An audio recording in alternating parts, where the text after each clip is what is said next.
Okay, welcome back.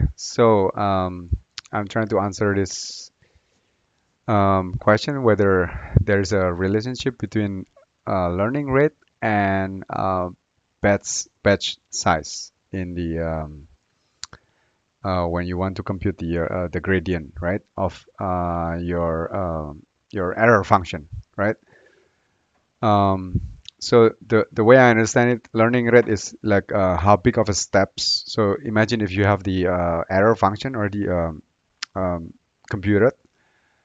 So you're on the top of the hill. You're trying to minimize your error, meaning you're trying to take a steps down the hill, right?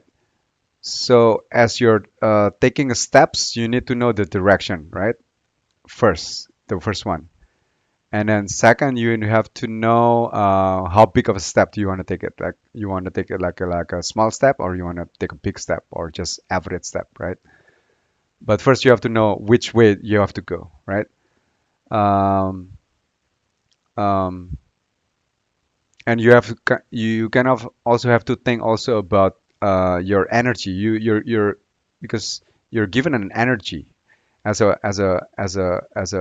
person to go down the hill. So you kind of have to conserve your energy. So the analogy of having an energy in a person in the deep learning world is like the same as having how much is the cost of your training and how much time are you using to train your network. So the time and the cost, right? Because those are limited resources, right? In today's world, probably in the future it's not gonna be like unlimited resources, but in today's world, like time, especially time, is limited, right? If there's a time machine, yeah, then that's a different problem. But as of now, there's no time machine, so time is a limited resource. That's number one, and then two is money, the cost, right? Cost could be in the future could be not a limited cost, but for now, for especially for some like countries or some people or some organization, especially or for people who are in a non-profit organization, they are very sensitive with costs. Probably not so much with time, right? But also there is a relationship between time and cost, right? It's not just like it's not like um, there's no dependency, but it's interdependent. So unfortunately, in the deep learning world, the more time you incur in your training your model, is the more likely the cost is going to be higher, right? So, and that one you have to take into consideration. It's not just the time is going to be wasted, but also the cost related to the time, because computing hours, like Google Cloud Computing and other like cloud Amazon Cloud provider, they charge based like how many hours you're using the GPU, right? The computations. So uh, so that's like the limited resources. So that's the analogy of a person who are trying to descend. Um, the limited resources he has is like the energy that he has to conserve, right? So he can actually take a big step, right? And then probably it will convert faster because he's taking a big steps, right? So in that way, he will save his energy. In the deep learning world, you will save your costs and your time too, right? If you take a big step, meaning you take a higher learning rate, right? Um, and then also you can conserve your energy by also increasing your batch size. So instead of updating your parameters like every single time, right? Every single training set that you encounter, and then you compute and you update the parameters, that's going to be really costly. I think I heard it's like every time you update to, which means you have to compute the gradient of that particular error function for that training set, is like 3 times more than the computations of just computing the feed forward network, just computing the error, right? So there is that factors and consideration, right? But um, and both learning rate and the number of batch size also affecting the time and cost, right? The higher the learning rate, the more the less likely the cost and the time, because you're gonna take a bigger step towards down the hill, right? Instead of taking a small steps and then many times, it means you're taking more energy. Although you can say like if you're taking a bigger steps, because when you're taking a bigger steps, although you are, for example, you're taking like less energy, because for example if you're taking a bigger steps, you only take like 10 steps down the hill, instead of if you're taking, let's say, a smaller step but you have to take a 10,000 steps, that means you incur more energy, right? But the fact that you're taking a bigger steps, it's already like a lot of energy. But anyway, so um, so as you increase the batch size, also the tendency is also you save on your computation costs as compared to a smaller batch size, right? Right. So there's that um, like factors that going in. So, but the one that's not really clear is what is the relationship between the learning rate and the batch size? Does these two factors will affect each other? So I just read this paper. We can read it together like really quickly.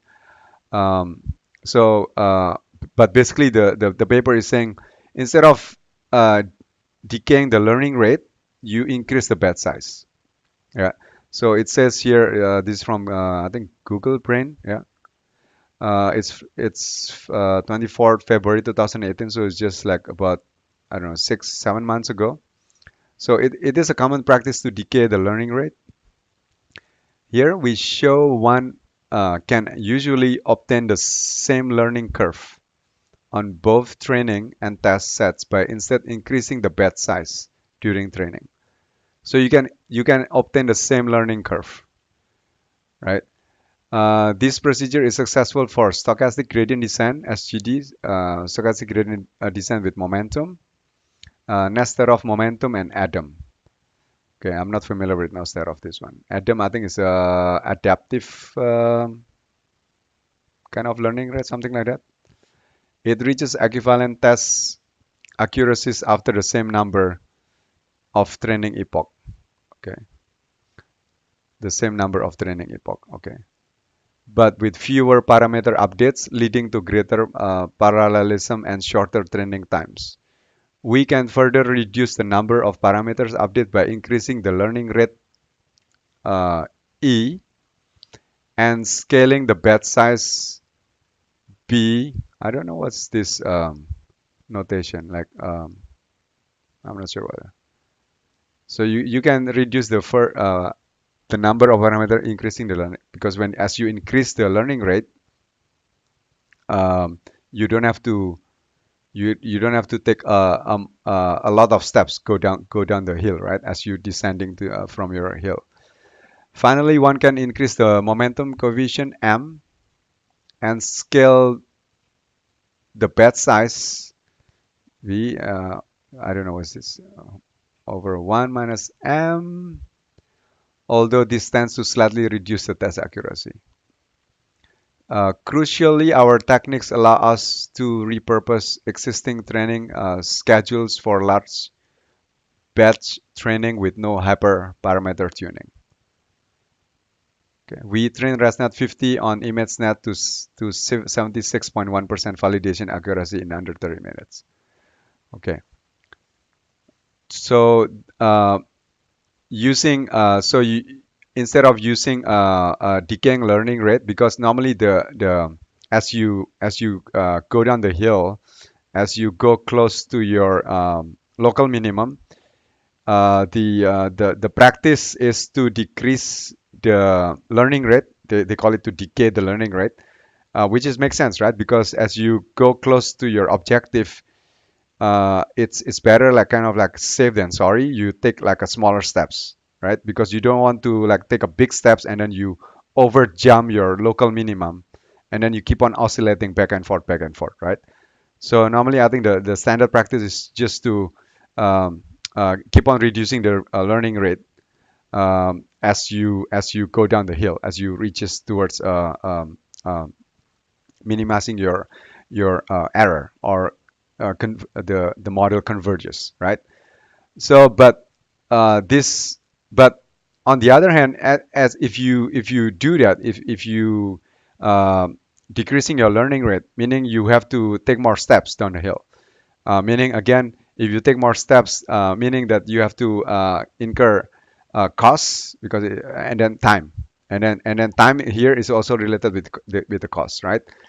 So this research basically is saying you don't have to do that, right? You can still basically maintain the same learning curve on both on the training and the test set, and you maintain the same accuracies, yeah, with the same number of epoch, but you can decrease your cost and training. How? By just increasing your batch size. So as you go down the hill, instead of uh, uh, taking more steps, because you tend to want to decrease your steps down the hill, you still maintain the same step. For example, you take a learning rate of zero point 0.2 as you go down, right? But as you go down, probably you decrease it to zero point 0.1, point 0.01, 0.001, and then, right? So instead of decreasing to zero point 0.1, 0.001, yeah, and then smaller and smaller, you just maintain the learning rates to point, like say, zero point 0.2, but you increase the batch size, right?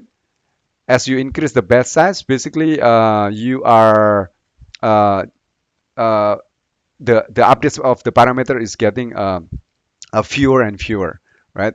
Because instead of updating every, let's say, 100 batch size, you increase it to, let's say, 500. So only every 500 of training images you update the parameters.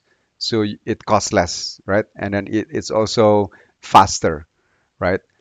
So this is like a yeah, it's amazing, because then you can capitalize on the advantage of as if you are decreasing your learning rate, which is basically uh, you can get a good accuracy, right? You don't want to keep on oscillating back and forth, right?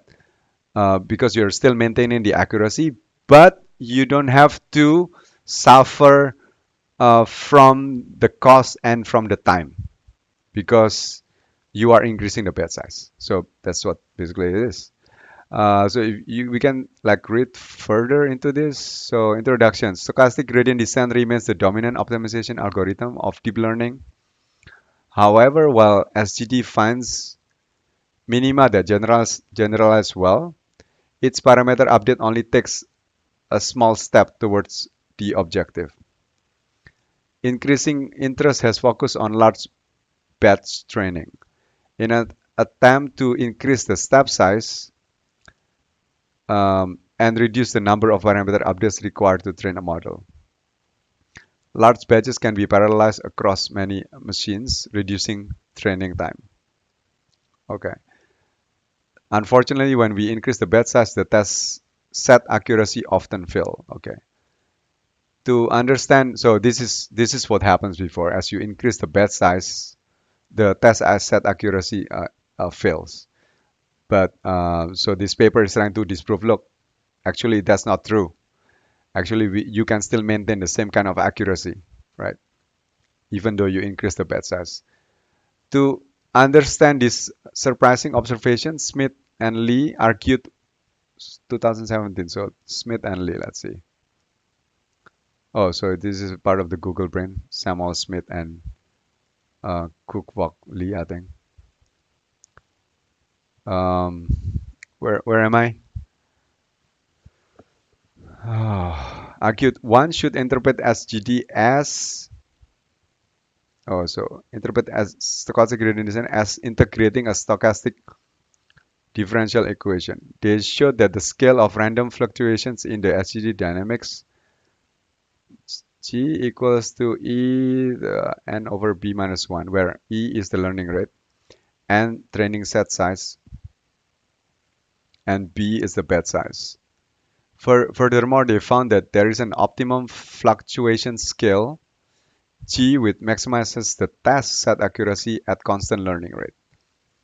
And this introduces an optimal batch size proportional to the learning rate when B is much, much smaller than N.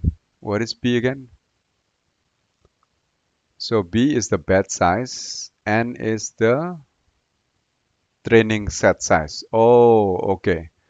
So this is the caveat. So you can increase the batch size, but as long as B is much, much smaller than so which means you really have to have a really kind of like high uh, training set size. Okay, that makes sense. Yeah. Goyat et al. 2017 already observed this scaling rule empirically and exploited it to train ResNet 52 to 76.3%. So ResNet 50 is just a mathematical functions, just like a linear functions. It's just much more complicated than a linear function, right? So probably has like a, I don't know, 3 layers, 4 layers, and it has like probably like a, I don't know, hundreds of linear function inside it, something like that. My suspicion is they call it ResNet 50. I think it has to do with the number 50. I think it has to do with the number of could be the number of neurons inside that neural network. Could be wrong.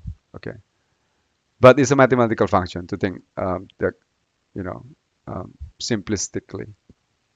Okay. Okay, here we show when one decays the linear learning rate, one simultaneously decays the scale of random fluctuations G in the stochastic gradient descent dynamics. Decaying the learning rate is simulated annealing. What is annealing? Okay, let me see. Annealing. Annealing. I think it's making it smaller. Uh,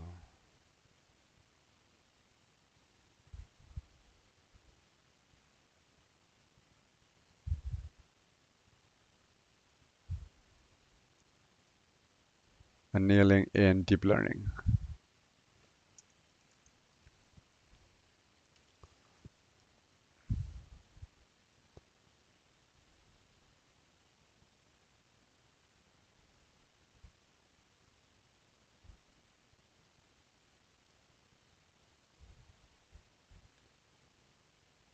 Okay.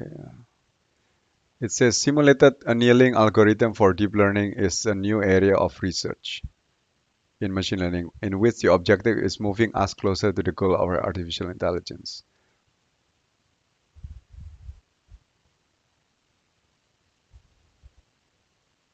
Deep learning according to annealing schedule. Probabilistic technique for approximation the global optimum of a reactive search.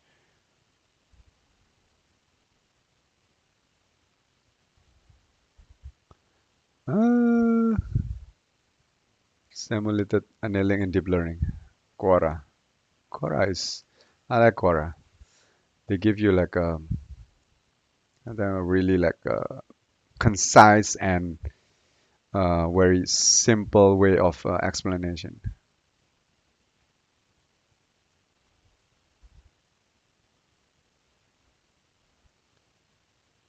Mm. So, what is simulated annealing? Okay.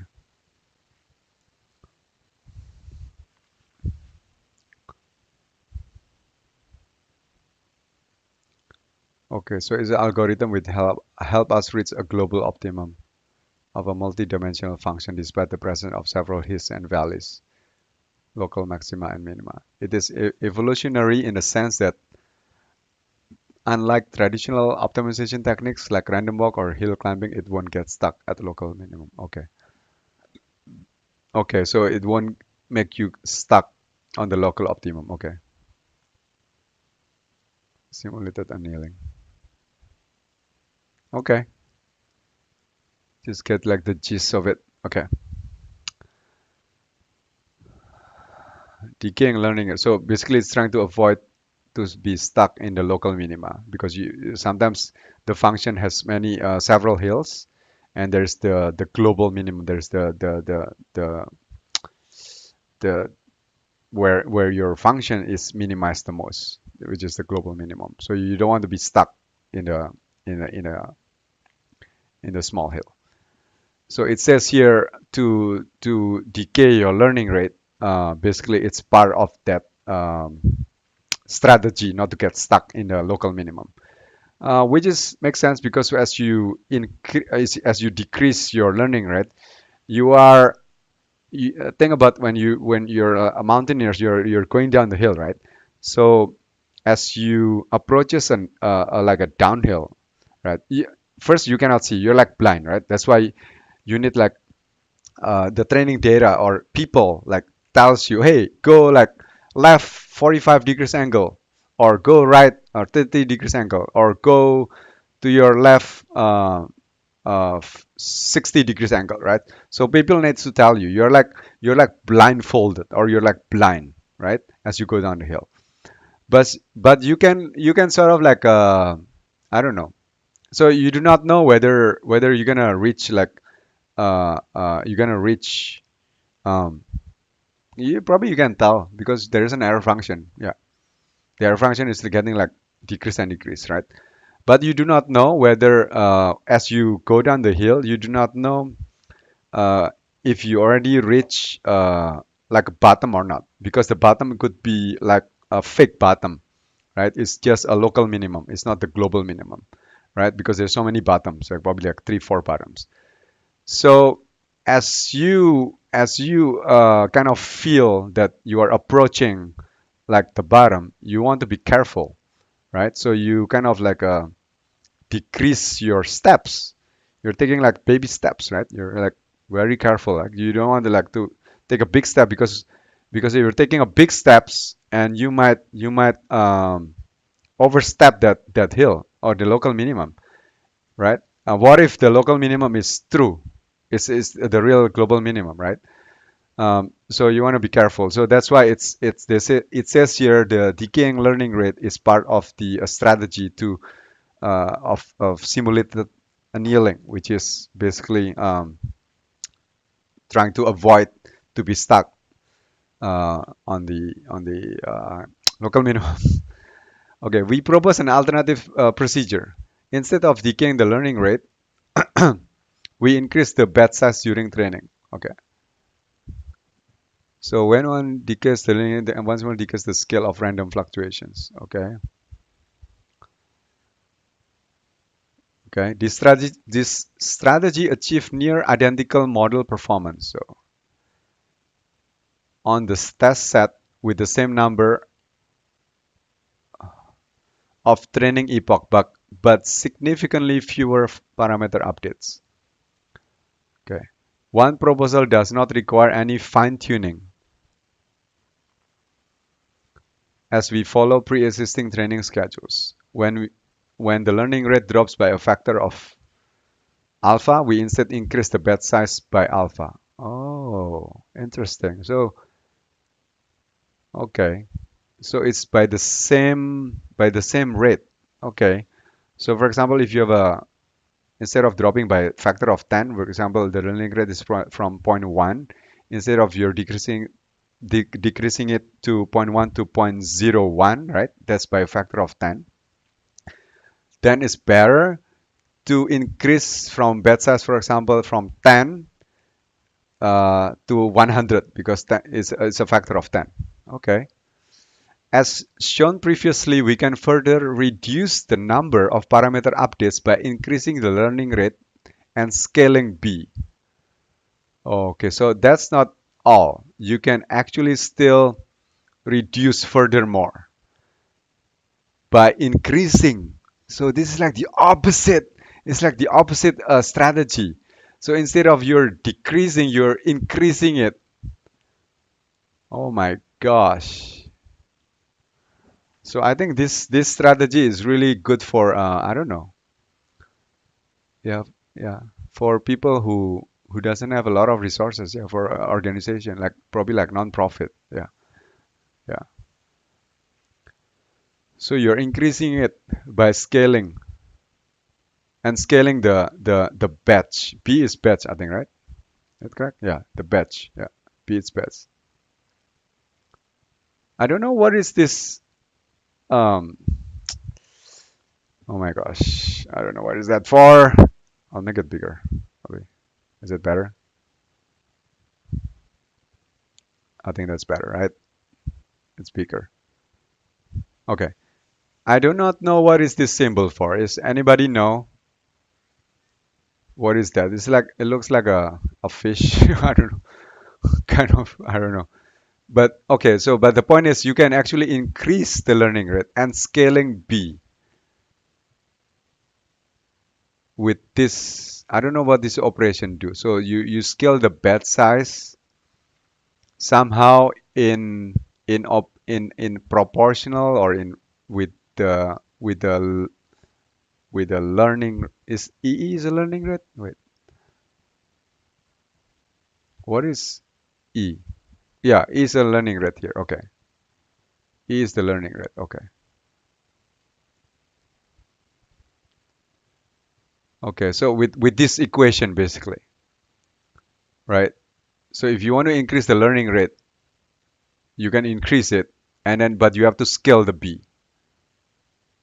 Okay, in such a way with this operation. I don't know what the other operation does exactly. So one can also increase the momentum coefficient and scale. Okay, you can also increase the momentum coefficient. Okay, with M, I think it's that this and scale B. Another this operation, this unknown 1 over 1 minus M. Although this slightly reduces the test accuracy. Okay, so as far as I know, increasing the momentum is also I think part of the strategy to not to get stuck on the local minimum. Okay, so it's part of the I think simulated annealing, whatever. There's so many like buzzword and jargon. We train Inception ResNet F2 on ImageNet in under 2,500 parameter updates using batches of 25,536 images and reach a validation set accuracy of 77%. We also replicate the setup of Goyal 2017 on TPU and ResNet 50 on ImageNet to 76.1 in under 30 minutes. Okay. Those people are from Google Brain. Okay. We note that the number of recent works have recent work have discussed increasing the batch size during training, but to our knowledge, no paper has shown empirically that increasing the batch size and decaying the learning rate are quantitatively equivalent. Oh wow. I think this statement is really important here. Increasing the batch size and decaying learning rate are quantitatively equivalent. So pick your battles, right? So, and this paper is basically encourages us as a machine learning or deep learning practitioner to increase the batch size instead of decaying the learning rate because they are quantitatively equivalent. But if you decay the learning rate, you have some caveats, some downside, which is longer time and more costs, right? But if you do just increase the batch size without decaying the learning rate, you don't have that downside. So just to make it really, really clear, right? You can still reach the same learning curve, the same accuracy, the same error rate without the downside of decaying the learning rate. A key contribution of our work is to demonstrate that decaying learning rate schedules can be directly converted into increasing batch size schedules. And the way to convert it is by the same variable. So if you choose a variable of m, you can actually, instead of decreasing the learning rate by, let's say, by m, you can actually increase the batch size by m. Isn't it convenient? It's so easy to remember because it's just m. It's the same variable. You don't even have to like do like divide the m or like do like mathematical operation on the m. It's the same exact variable. Okay. So, okay, where am I? Converted into increasing beta schedules and vice versa, providing a straightforward pathway towards large batch training. Okay. Okay, so I just want to read this again. A key contribution of work is to demonstrate that decaying learning rate are quantitatively can be directly converted into increasing batch size. Okay. In section 2, we discussed the conversion criteria for SGD is strongly convex minima. In section 3, we interpret decaying learning rates as simulated annealing. Okay. And in section 4, we discussed the difficulties of training with large momentum coefficient. What is large momentum coefficient? Okay. Oh, the momentum. Okay. The momentum. This is part of the strategy to avoid the look. Okay. Come here. Finally, in section 5, we present conclusive experimental evidence that the empirical benefits of decaying learning rates in deep learning can be obtained by instead increasing the batch size during training. Okay. We exploit this observation and other tricks to achieve efficient large batch training on CVAR 10 and ImageNet. Okay.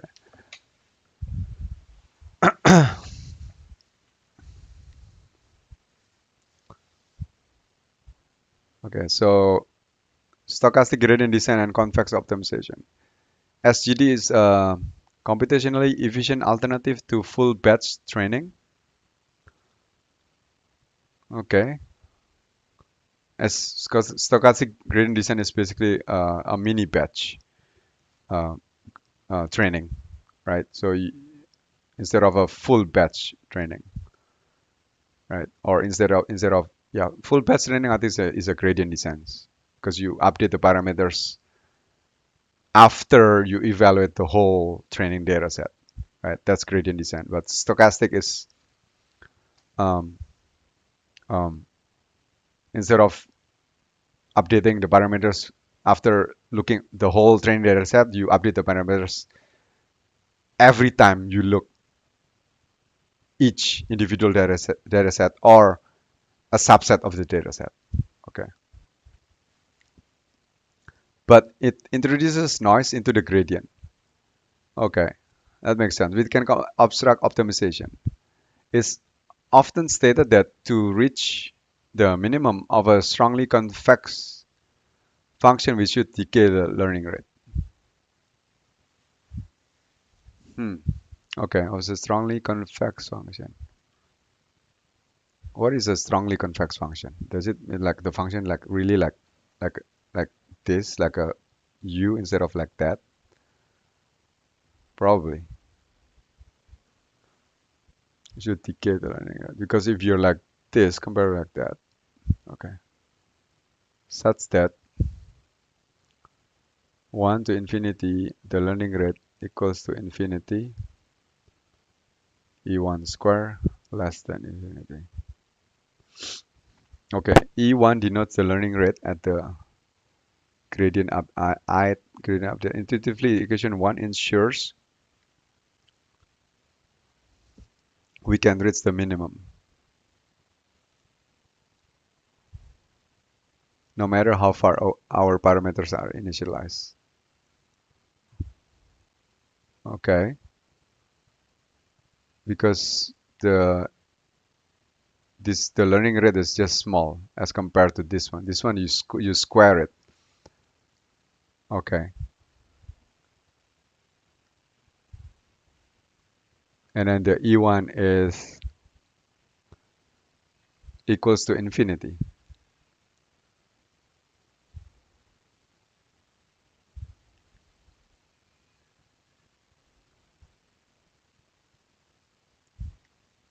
Okay. Well, equation 2 ensures that the learning rate decays sufficiently quickly that we converge to the minimum rather than bouncing around it due to gradient noise. Okay. So this is the decaying learning rate. Okay. Because you first you square it, summation of the square, all of the learning rate, but it's still less than infinity. So this is much smaller. Okay. Got it. Okay. However, although these equations appear to imply that the learning rate must decay during training, equation 2 holds only if the batch size is constant.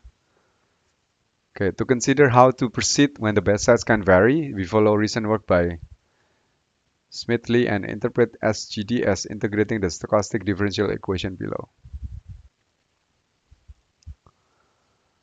Oh, yeah, delta W, delta E is the plus NT, okay. Cos C differential over weight. C represent the cost function, sum over all training examples, and W represent the parameters.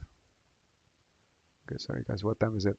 Oh, it's already 2 o'clock. Okay, I think I can just read this another like 30 minutes. Okay, so if I have to end this abruptly, sorry guys, 1 hour is the maximum I can do. Okay, so anyway, so C represents the cost function, sum over all training examples. W represent the parameters with involving continuous time towards the final meanwhile, and T represent Gaussian random noise, which models blah blah blah. They show that the mean and variance, oh my gosh, where it's beyond my head, where FW describe the covariance and gradient function. They also prove that the noise scale, okay. Usually, the batch size is much smaller than the training set, okay. So we may approximate G, when we calculate the noise scale, okay.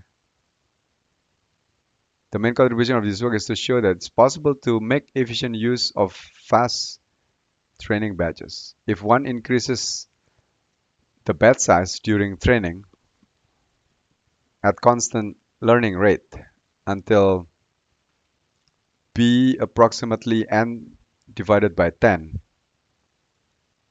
Ah, okay, so you can keep on increasing the batch size until n divided approximately n divided by 10. The whole training set divided by 10. After this point, we refer to the use of decaying learning rates. Okay, but I thought you can do the batch size if it's like much smaller. But this one, it's n over 10. So I'm kind of confused. So is that what it means? Like much smaller is like it's like n over 10. That's like the cutoff. After that is not good. Okay. Okay. Simulated annealing and the generalization gap. To the surprise of many researchers, it is now increasingly accepted that small batch training often generalizes better. Small batch training often generalizes better to the test set than large batch training. This generalization gap was explored extensively by Kaskar. Smithley observed an optimal batch size which maximized the test set accuracy at constant learning rate. They argued that this optimal batch size arises when the noise scale G equals almost n over p is also optimal, and supported this claim by demonstrating empirically that p optimal is, I don't know this function, what is this?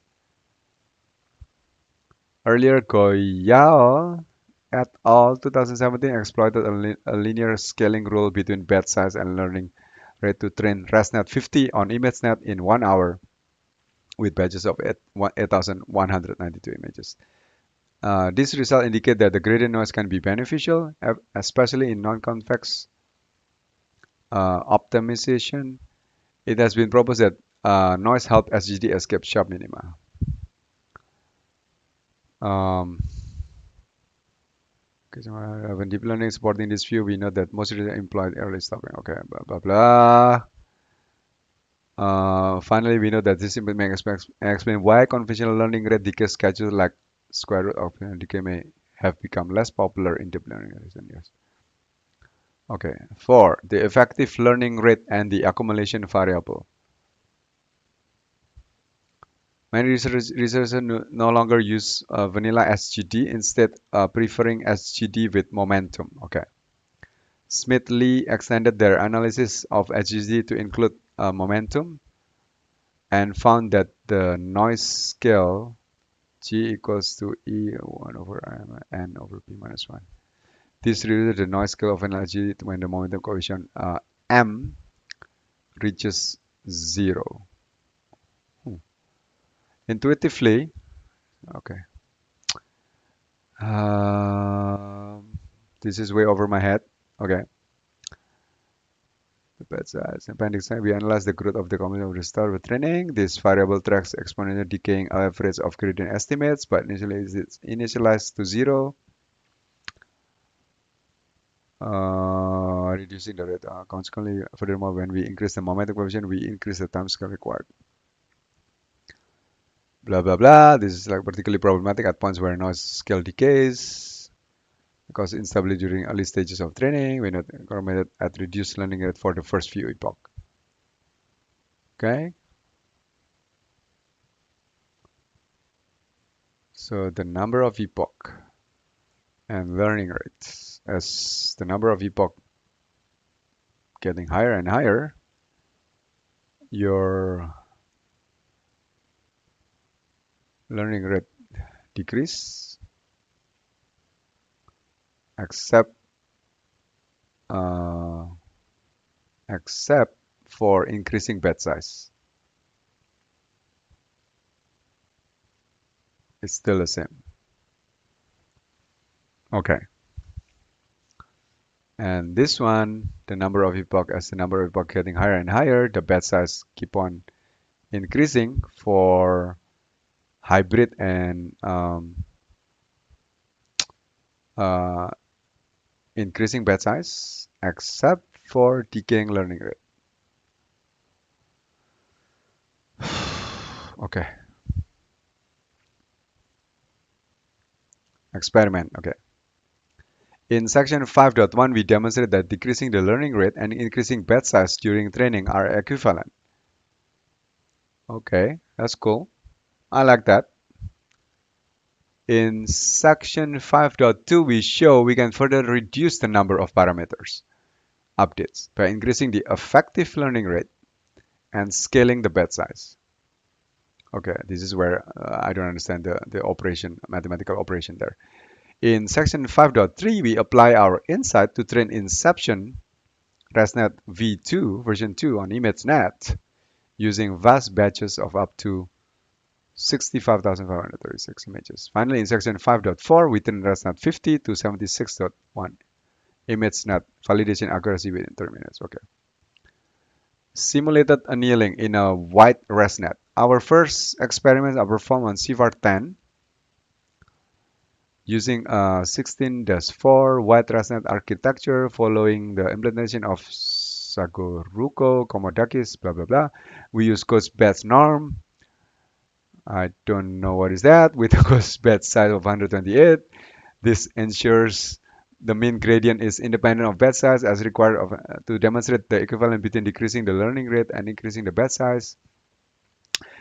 So guys, this one of thing I want to tell you, if you like, read papers like this, even though you don't understand, just, if you don't have time, just go through it. Yeah, just pick the one that you kind of understand, just read it really like quickly, and then And then probably the next day, if you have more time, then you can read it for the second time, right? So don't get stuck, don't get stuck like, oh, I don't understand this, so I have to close it. No, just read it, like kind of like, and pick up. Your brain will pick up the one that you kind of like understand and like make sense to you. Don't worry about it too much, okay? So demonstrate the equivalence between decreasing the learning rate and increasing the batch size. We consider three different training schedules as shown in figure 1. Okay, decaying learning rate follows the original implementation. The batch size is constant, while the learning rate repeatedly decays by a factor of 5 as a sequence of steps. Okay, so this is figure, wait, where's figure 1? Is it up here? Oh, this one. Okay, okay.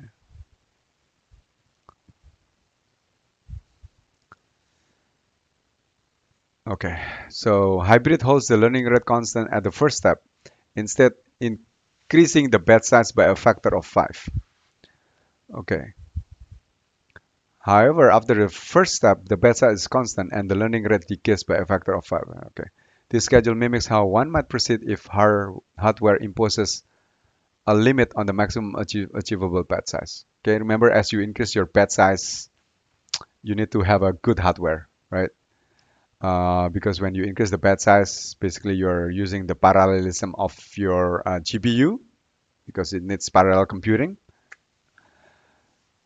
and a bigger memory, and the memory is inside the GPU. It's not the memory of the CPU anymore, right? This schedule mimics how one might proceed if hardware imposes a limit on the maximum. Okay. In increasing batch size, we hold the learning rate constant. So you hold the learning rate the same, you just have to increase the batch size. Okay. So there are like three approaches. Once you increase the learning rate, you hold the batch size constant, the B constant, right? The E goes up. Sorry. You decrease the learning rate, but hold the batch constant, right? And then the hybrid is the one that's you do alternately both, right? So you um, holds learning rate at the first step, and then increase the batch size, right? But after the first step, you do it alternatively. The batch size is constant, but you make the learning rate decays, right? Um, okay, and then the third approach is to hold the learning rate. You just increase the batch size. Okay. Okay. Figure 2. So this is, if you look at this one, it's white ResNet on CFAR10 training set cross entropy. So this is like the error rate, I think, evaluated as a function of the number of training epochs. So as the number of epoch is higher, in general, you are decreasing your error, right? The error goes down, right? Um, so A is the number of parameter updates. B is the training, wait, the three learning curve are identical. Okay, but increasing the batch size reduces the number of parameter updates. Okay, so if you look at this one, the number of parameter updates are getting lower and lower, right? For if you increase the batch size, which is the red one, as you um,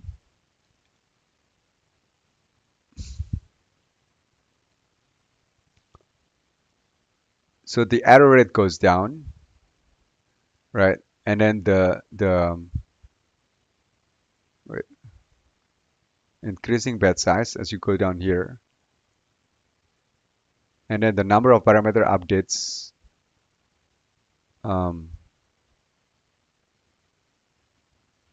it goes higher. Wait, I'm confused now.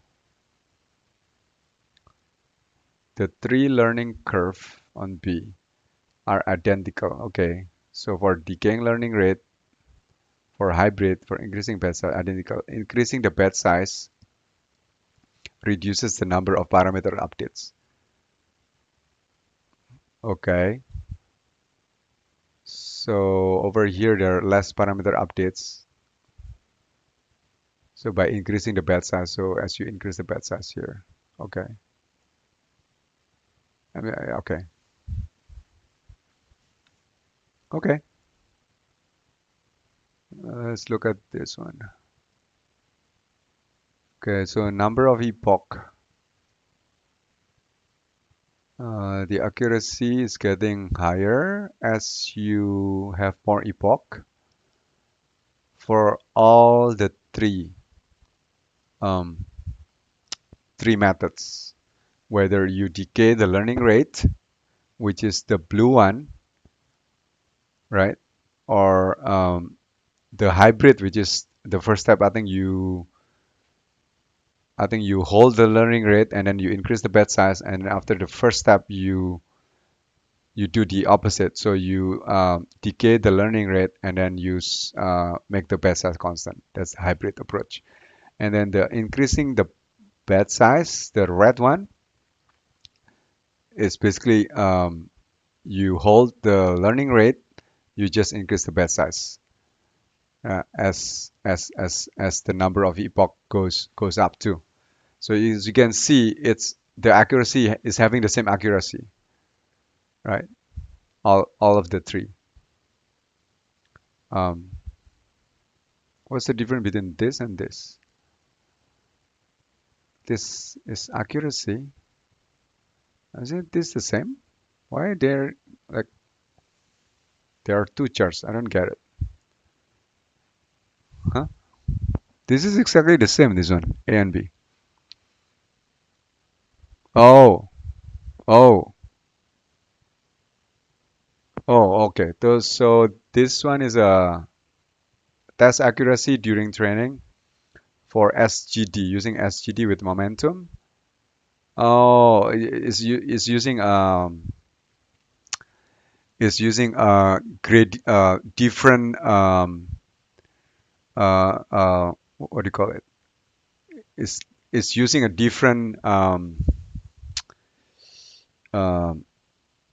minimizing the loss algorithm to minimize the loss. Okay, one is using a stochastic gradient design with momentum to minimize the loss, and this one, the B, is using a nested of momentum, and it's showing the same result. So it's like indifference towards what kind of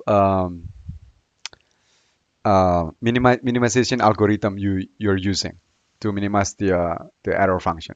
Whether you use stochastic gradient descent or you using, this is the first time I heard about nested of momentum. I don't know what is that. Normally the popular one is HGT. Okay, anyway. So if the learning rate itself must decay during training, okay, we're here, then this schedule should show different learning curve as a function of the number of training epoch and reach different final test set accuracies.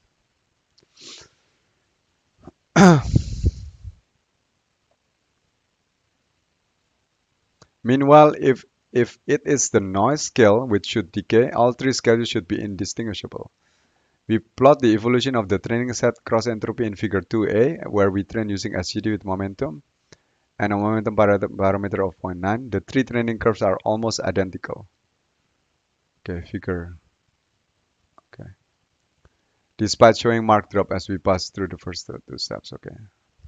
To emphasize the benefits of increasing batch size, we replot the training cross entropy in figure 2b, but as a function of the number of parameter updates rather than the number of epoch. Okay. Well, all three schedule match up to the first step. After this point, increasing the batch size dramatically reduces the number of parameter updates required to train the model. Finally, to confirm that our alternative learning schedules generalize equally well to the dataset, in figure 3a, we exhibit the test set accuracy.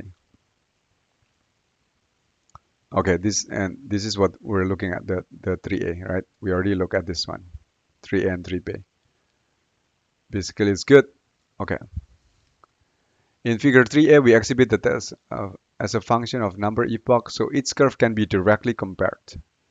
Once again, the three schedules are almost identical, okay, which is the decaying learning rate, hybrid, and increasing batch size.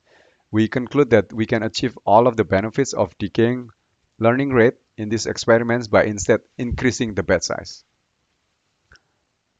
Okay, so this is the conclusion. You can achieve all the benefits of decaying the learning rate by instead increasing the batch size.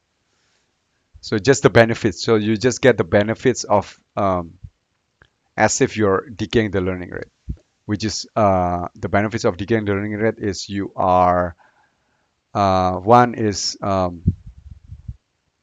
simulated annealing is part of the strategy of simulated annealing, right? So you are avoiding the local minimum, trying to avoid and trying to reach a global minimum.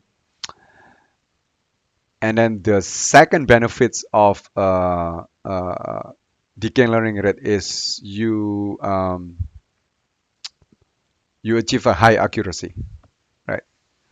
So those 2 points: simulated annealing, avoiding the local minimum, and high accuracy or low error rate, right? So that's achievable uh, with increasing of the batch size. Okay. We present additional results to establish that our proposal holds for a range of optimizer. And this is also good for a range of optimizer, all using the schedule presented in figure 1. In figure 3b, we present the test set accuracy when training with Nesterov momentum. Okay, see, so it's using a different minimization algorithm. It still works. And with Nesterov works, observing 3 near identical curves. In figure 4a, we repeat the same experiment with vanilla SGT. Again, a different optimizer or different, I would say, a minimization of the error. No, it's a different, not minimization, no, yeah, computing of the gradient, computing of the, like how to go down, basically, because there's several algorithms. So there's SGD, there's vanilla SGD, there's a Nesterov momentum, and then what else? This one. Obtain the same. In this case, there is no clear benefit of decaying the learning after the first step. Finally, figure 3, repeat it with Adam. I never heard about this. So it's another. I thought Adam is just adaptive learning. I don't know. Okay, but it's a different optimizer. Okay, cool. Number of parameter updates. Figure 5. So let me try. Okay, how do I read this? Okay, so you have number of parameter updates and then accuracy. So for original training schedule, the blue one, okay, it has a good like accuracy, right? As you increase your parameter updates, but you need to have a lot of them. See, because it reaches like to the max here after like what 50,000 parameter updates. Well, if you use increasing the batch size, this one, the green one, it's like convert like faster, only like what, 30,000. If you increase the initial learning rate, wow, that's really, really fast. It's only like a what 5,000, 6,000 parameter updates, and it already reaches like high accuracy.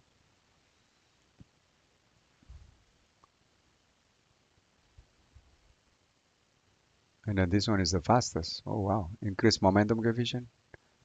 Oh, okay, this is interesting. So figure 5, white net on CFAR 10. Test accuracy as a function of the number of parameters update. Increasing batch size replaces learning rate decay. Increasing batch size, learning rate decay. Okay. Okay. By batch size increases. Increase initial learning rate. Additionally, increases the learning rate from 0.1 to 0.5. Finally, increase momentum coefficient. Also increases the coefficient from 0.9 to 0.98.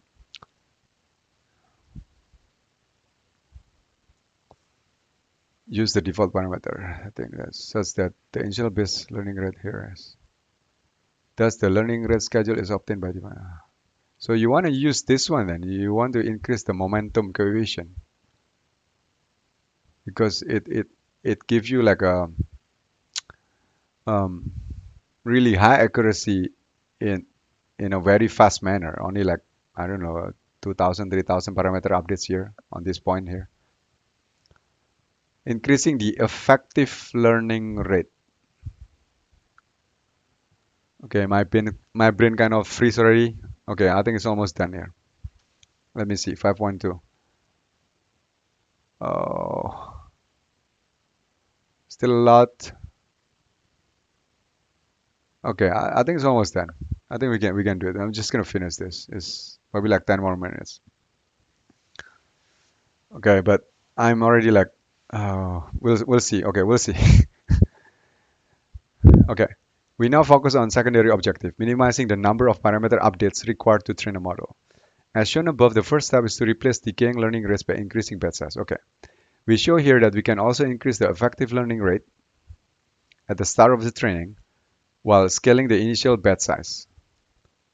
Okay, this is the one that I don't understand. Okay, all experiments are conducted with using SGD with momentum. There are 50,000 images in CIFAR 10 training set, and since the scaling rules only hold when the batch size is much smaller than n, we decided to set a maximum batch size of 5,120, while the n is 50,000. Yeah, I think somewhere in the paper there's saying that the b has to be like n over 10, right? So this is about n over 10, right? Because the whole training set is about 50,000.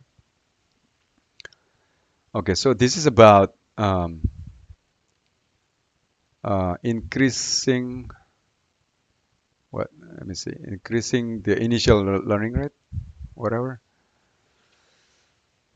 We consider 4 training schedules, all of which decay the noise scale by a factor of 5 in series. Original training schedule follow the implementation of Sakuruko, Kamodakis, blah blah blah, using initial rate of 0.1, with decays by a factor of 5 at each step, a momentum coefficient of 0.9, and a batch size of 128. Increasing batch size also uses a learning rate of 0.1. This schedule are identical again. Increasing. Finally, increased momentum coefficient combines increasing batch size during training and the increased initial learning rate of 0.5 with an increased momentum coefficient and initial batch size of 3,200. Note that we only increase the batch size until it reaches Bmax. After this point, we achieve subsequent decays in noise scale by decreasing learning rate. We emphasize that as in the previous section, all 4 schedules require the same number of training epoch. What? Okay. We plot the evolution of the test occurrence in figure 5 as a function of number of parameter updates. Okay, increasing batch size requires 29,000 updates. Increase initial requires 6,500 and increase momentum less than 2,000, but reaches a lower test accuracy. Okay, this is crazy. Oh wow, the significant like if you can see like the updates, like this one is 80,000 like updates, 94%. But if you use a different method, which is just increasing the batch size, you reduce by a factor of, let's say in this case, okay, a factor of 1/3, right? So from 80,000 to 29,000, the same accuracy, more or less, 94.4. But if you use this another method, increase initial learning rate, it only requires 6,500. This is only like less than 1/10 of the original. Like, wow. And then if you increase the momentum, it's even lower. It's only 2,500. It's like probably like um, I don't know, 1/20th of the original, or even lower than that. Across 5 additional training runs for each schedule, the median accuracy is 94. We discussed the potential explanation for the performance drop when training with large momentum coefficient in section 4. Okay.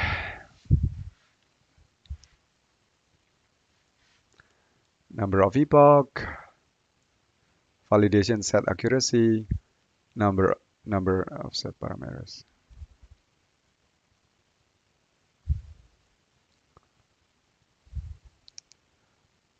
We now apply our insight to reduce.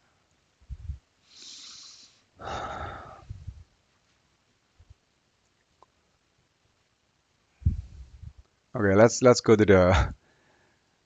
I cannot take it anymore. I'm sorry, guys. I cannot take it. But I think you got the important stuff, right? The gist. Okay. So to confirm that increasing the batch size during training and can reduce the model training times. Okay, so you just increase the batch size. Okay. We replicated the setup described by Koyal on a half TPU pod comprising 256 tensor scores, blah, blah, blah. Using TensorFlow, we first trained ResNet 50 for 90 epochs to 76% validation, set accuracy in under 45 minutes. Okay. To our knowledge, this is the first procedure which was reduced the training time of Koya without sacrificing final validation accuracy. By contrast, doubling the initial learning rate. Okay, so this is another method. Doubling the initial learning rate and using batches of 16,300 images throughout training achieve a lower validation set accuracy of 75%. Slightly lower, right? From 76 to 75%. Demonstrating that increasing the batch size during training is crucial to the performance gains. Okay.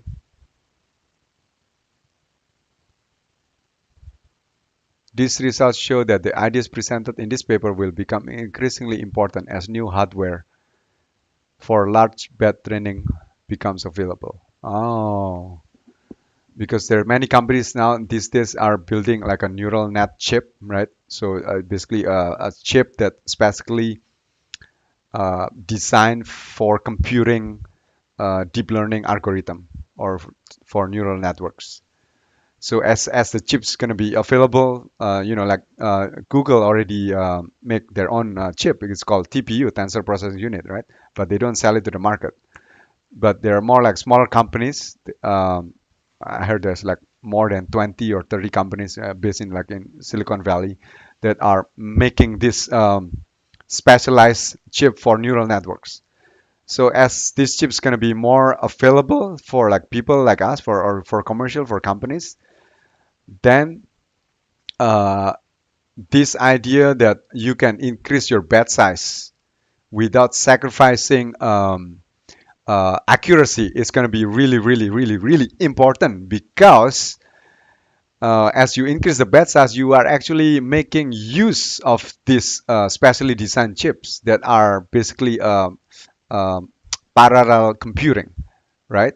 So as a result, it's going to be more cost effective for the company who uses that chip or for the people or for the organization, and it's going to be also not just cost effective, but computing time is going to be much, much lower. Okay, so hopefully you stay with me. It's already like 1 hour, 10 minutes. Sorry for that. I'm running out of breath. My brain kind of like shuts down. Um, Thank you for watching. I'll see you next time. Ciao.